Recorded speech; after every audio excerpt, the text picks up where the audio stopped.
Yeah, so 23 was a pretty active year, one filled with fireworks. Definitely a transition year. You know, a lot of us learned a ton about the business. There was contraction, there was mergers. You know, the streaming apps got smarter about how they kind of combined their media assets together, and rightly so, they should have. So yeah, with that came for us a lot of innovation, a lot of new ideas, new audience segments.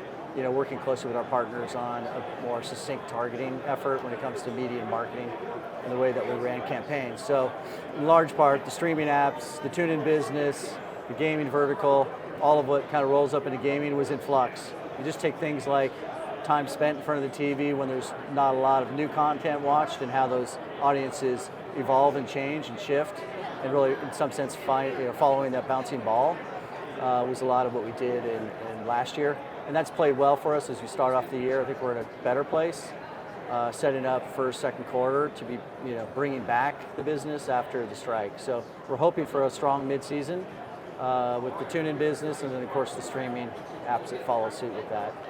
And Karl, could you just explain the inventory that you make available to advertisers on Samsung Ads? Yeah, so it starts with, in my vertical, and that's largely entertainment, it's a lot about the native first screen ad tiles, or landing page, first home screen page.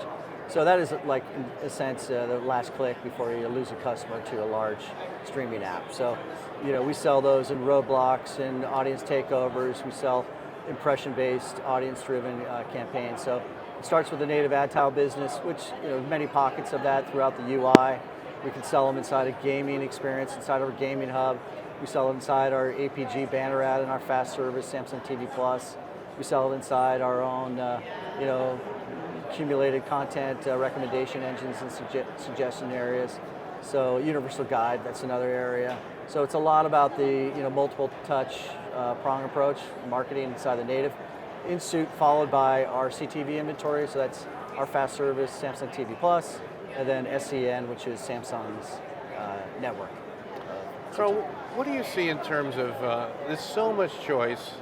Of course, you guys have a great place in that home screen, but there's a lot of churn and a lot of changes now between subscription supported and AVOD supported, and what do you see in terms of churn in these streaming services? So, 4 years ago, the question I was asked often was, what is it you're focused on when it comes to streaming business? And it's a lot about, acquiring a new customer. That has changed significantly to churn, to retention, and to drive that tactic in a sense of better targeting and audience setups.